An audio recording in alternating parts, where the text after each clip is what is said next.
नमस्कार, public news times channel Shimla में आपका स्वागत है। शिमला में आज बड़ी सज धज के साथ बड़ी धूमधाम से सेलिब्रेशंस हुई हैं, आपने देखा। और जो यहाँ पे कार्यक्रम हुआ है, सबसे बढ़िया बात यह है कि बहुत लोग इसको देखने के लिए आए। आजकल हम देख रहे हैं कि जो डिस्ट्रिक्ट हेडक्वार्टर्स पे प्रोग्राम होते हैं, वहाँ पे लोगों की शमूलियत जो है कम होती है, लेकिन यहाँ बहुत दुनिया आई देखने के लिए, और ये राष्ट्र के लिए ज़रूरी है, राष्ट्र के गौरव का मसला है। और सबसे अहम बात यह है कि इस साल हिमाचल प्रदेश के 18 जवान जो है सरहद पे रक्षा करते हुए या आंतरिक सुरक्षा करते हुए शहीद हुए हैं, जिन्होंने अपना बलिदान दिया है 1 जनवरी से लेके आज दिन तक। तो ये वीर भूमि है, और इस वीर भूमि के लोगों ने इस देश को आज़ाद कराने से लेके उसकी सुरक्षा तक अहम भूमिका निभाई है। 4 परमवीर चक्र हिमाचल के खाते में आ चुके हैं, और सबसे पहला परमवीर चक्र भी हिमाचल ने ही हासिल किया था। तो इसलिए उससे आप हिमाचलियों के जज्बे को देख सकते हैं। और जिन 18 लोगों ने इस दफ़ा बलिदान दिया इस राष्ट्र के लिए, हम उनको याद करते हैं, उनको नमन करते हैं। और उसके चलते हमारा ये मानना है, जब डिफरेंट बटालियंस हैं, रेजिमेंट्स हैं, कहीं डोगरा रेजिमेंट हैं, कहीं सिख रेजिमेंट हैं, कहीं JNK राइफल्स हैं, कहीं, तो ऐसे में हिमालयन रेजिमेंट या हिमाचल रेजिमेंट किसी उसके बारे में केंद्र सरकार को सोचना चाहिए। कहा जा रहा है कि अब ये फार्मूला बंद कर दिया गया है कि किसी प्रदेश के नाम पे या किसी एरिया के नाम पे रेजिमेंट्स बनाना का जो है तौर तरीका नहीं है अब। लेकिन जब हम सरहदों की रक्षा करते हैं, और हमारे आसपास के पड़ोस में आप देखते हैं दूसरे देशों में क्या हो रहा है, तो देशभक्ति से की प्रेरणा के लिए हम चाहते हैं कि केंद्र सरकार उसको रिलैक्स करे और हिमालयन रेजिमेंट बनाए। और सेकेंडली, लगातार दूसरी दफ़ा जो है हिमाचल प्रदेश में त्रासदी आई है। पिछली बार भी 500 से ज़्यादा लोग त्रासदी का शिकार हो गए थे, और इस दफ़ा भी त्रासदी आई है, और अभी तक 200 लोगों की जानें जा चुकी हैं। 1000 करोड़ रुपए का नुकसान हो चुका है। केंद्र ने पिछली दफ़ा तो हमारी मदद नहीं की, लेकिन हम ये चाहते हैं कि प्रधानमंत्री, गृह मंत्री, वित्त मंत्री, ये लोग यहाँ पे आएँ और ये देखें कि पहाड़ी प्रदेश ने पिछले 2 सालों में कितने जख्म खाए हैं, और उन जख्मों पे मरहम लगाने के लिए अगर हम एक संघीय ढांचे में रहते हैं, अगर एक फेडरल स्ट्रक्चर है, उस फेडरल स्ट्रक्चर की मर्यादा को रखने के लिए केंद्र हमारी मदद पे आए, और हमें सहयोग करे। क्योंकि जब हिमाचल प्रदेश बना था तो उस समय भी पता था कि इसकी वित्तीय स्थिति कोई बहुत अच्छी नहीं रहेगी। ये यहाँ के लोगों की पॉलिटिकल एस्पिरेशंस पूरी करने के लिए ये राज्य बना था। उस समय भी ये मालूम था कि फाइनेंशियल तौर पे ये राज्य वाइबल नहीं होगा, इसका टैक्स बेस नहीं है दूसरे राज्यों की तरह। तो इसलिए केंद्र को हमारी मदद करनी चाहिए, और ख़ास तौर पे जो हमारे प्रोजेक्ट्स केंद्र में गए हुए हैं, उन प्रोजेक्ट्स में सहयोग करना चाहिए। अब जैसे पिछली दफ़ा आपने देखा कुल्लू मनाली में ब्यास नदी बहुत उफान पे रही, तो ब्यास की चैनलाइजेशन के लिए जो प्रोजेक्ट था हमारा, वो हमें अभी लौटा दिया गया, और ये कहा कि प्रेजेंट फ्लड्स जो हैं उनको देखते हुए इसको दोबारा से भेजा जाए। हम दोबारा से भी भेज देंगे 1 महीने के अंदर, लेकिन 2200 करोड़ रुपया ब्यास की चैनलाइजेशन पे लगना है, तो वो केंद्र हमारी मदद करे। और दूसरा, वैसे भी जिस ढंग से हमारा नुकसान हुआ है उसमें पोस्ट डिज़ास्टर जो पैसा मिलता है वो भी हमें नहीं मिला, और इस बार भी शुरुआत में ही इतनी बड़ी त्रासदी हुई। तो इसलिए हम चाहते हैं कि केंद्र हमारा इस मसले में सहयोग करे। और दूसरा, वैसे भी जितना हमारे पास हमारे ऊपर कर्ज है, उसको देखते हुए हमें स्पेशल पैकेज केंद्र को देना चाहिए, विशेष वित्तीय पैकेज दे या वित्तीय मदद करे, क्योंकि हम देखते हैं कि इन्होंने कर्ज की जो सीमा है वो तय कर दी है और उसके बाद जीएसटी का कंपनसेशन बंद हो गया है, रेवेन्यू डेफिसिट ग्रांट कम हो गई है। ऐसे में हिमाचल प्रदेश के लोगों की जो ज़रूरतें हैं उसको पूरा करने के लिए केंद्र की मदद की ज़रूरत है।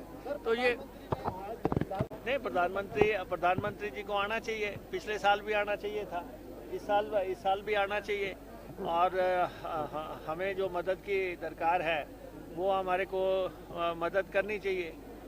और हम शिमला शहर के लिए जो है सबसे इम्पोर्टेंट जो है, शिमला शहर में हम 1750 करोड़ रुपए के आसपास का रोपवे लगा रहे हैं, जो दुनिया का दूसरा सबसे बड़ा रोपवे होगा। 14 किलोमीटर जिसकी लेंथ होगी और वो जगह जगह स्टेशन बना के जो यहाँ पे ट्रैफिक की समस्या है उसको दूर करने के लिए, और दूसरा शिमला के पानी की जो समस्या थी उसको दूर करने के लिए लगभग 1000 करोड़ रुपए के प्रोजेक्ट पे हम काम कर रहे हैं। तो ये शिमला के लिए दो बहुत अहम प्रोजेक्ट्स हैं जिन पे जो है प्रदेश सरकार काम कर रही है। ठीक है सर, धन्यवाद। नहीं, देखिए ये एक बहुत अहम मसला है। हम तो खुद कहते हैं कि आपने जिस ढंग से हिमाचल प्रदेश सरकार को अस्थिर करने की कोशिश की, ऐसी अटेम्प्ट्स नहीं होनी चाहिए, ऐसा प्रयास नहीं होना चाहिए। हिमाचल प्रदेश की जनता ने हमारा साथ दिया और हम फिर से जो है एक स्थिर सरकार हिमाचल प्रदेश में कायम कर सके हैं। लेकिन हमारा ये मानना है कि अगर ये बातें बड़े मंचों से कही जा रही हैं तो उस पर इम्प्लीमेंटेशन भी होना चाहिए। क्या लग रहा है आपको? आज का ऐतिहासिक एवं गौरवमय दिन हमें उन सब की याद दिलाता है जिनकी बदौलत आजादी हासिल हुई है। इसलिए आजादी के लिए संघर्ष करने वाले वीर सपूतों एवं नायकों को हम नमन करते हैं। देश की विकास यात्रा पर नजर डालें तो भारत एक बड़ी शक्ति बनकर दुनिया के सामने खड़ा है। हिमाचल प्रदेश देवभूमि के साथ साथ वीर भूमि भी है। प्रदेश के वीर जवानों ने अपने अदम्य साहस, पराक्रम एवं बलिदान के लिए देश भर में अपना सिक्का कायम किया है। याद रहे कि देश का पहला परमवीर चक्र राज्य के वीर सपूत मेजर श्री सोमनाथ शर्मा ने हासिल किया था। कैप्टन धन सिंह थापा, कैप्टन विक्रम बत्रा और सूबेदार मेजर संजय कुमार ने अद्भुत पराक्रम दिखाकर परमवीर चक्र की श्रेणी में अपना नाम दर्ज हासिल किया। हिमाचल अब तक 4 परमवीर चक्र हासिल करने वाला प्रदेश है। प्रदेशवासियों, मैं आपके ध्यान में लाना चाहता हूं कि इसी साल देश की सीमाओं की हिफाजत करते हुए और आंतरिक सुरक्षा प्रदान करते हुए हमारे 18 जवान हिमाचल प्रदेश के शहीद हो चुके हैं। 1 जनवरी से अब तक हिमाचल प्रदेश के सूबेदार नरेश कुमार, सूबेदार नवान टकपा, सूबेदार हरीश कुमार, हवलदार कुलविंदर सिंह, हवलदार कुलदीप कुमार, हवलदार सुरेश कुमार, हवलदार श्याम राणा, नायक करणजीत सिंह, नायक विजय कुमार, नायक दिलवर खान, लांस नायक जसवीर सिंह, लांस नायक तंजीम थीले, लांस नायक प्रवीण शर्मा, सिपाही प्रकाश चंद, गनर रोहित, सिपाही हैप्पी, सिपाही मनीष कुमार, अग्निवीर कार्तिक चंबियाल मातृभूमि की रक्षा करते हुए शहीद हुए हैं।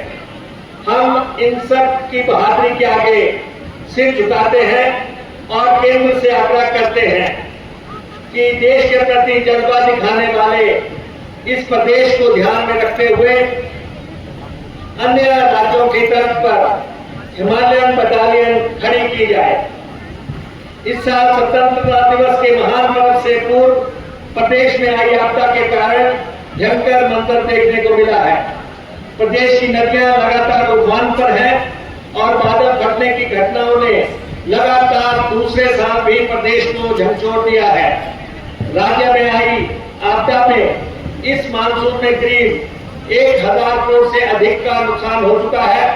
इसके अलावा 200 लोग इस आपदा में भी अपनी जान गंवा चुके हैं। प्रदेश भर से अभी तक 33 लोग लापता है। शिमला के रामपुर से सटे स्मेर गांव में आई त्रासदी से 36 लोग कराल का शिकार हुए हैं। अभी तक करीब 15 शवों को बरामद किया जा चुका है। हमारा जिला प्रशासन और हमारा पुलिस प्रशासन ने समेत में जो ऑपरेशन चलाया है उसके लिए मैं इनकी तारीफ करता हूं। और राज्य सरकार का ये सर्च ऑपरेशन अभी तक चालू है और लापता लोगों को ढूंढने का सिलसिला युद्ध स्तर पर चल रहा है।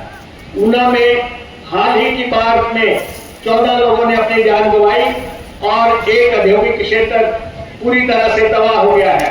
हमें पूर्ण उम्मीद है कि संघीय ढांचे की मूल भावना का निर्वहन करते हुए केंद्र सरकार इस त्रासदी में हिमाचल प्रदेश की आर्थिक मदद करेगी।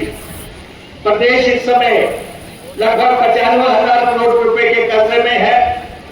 ऐसे संसाधन पैदा करने और खर्चे घटाने के लिए प्रदेश सरकार व्यापक कदम उठा रही है, जिसमें प्रदेश के लोगों के सहयोग की जरूरत है। इसी के चलते प्रदेश सरकार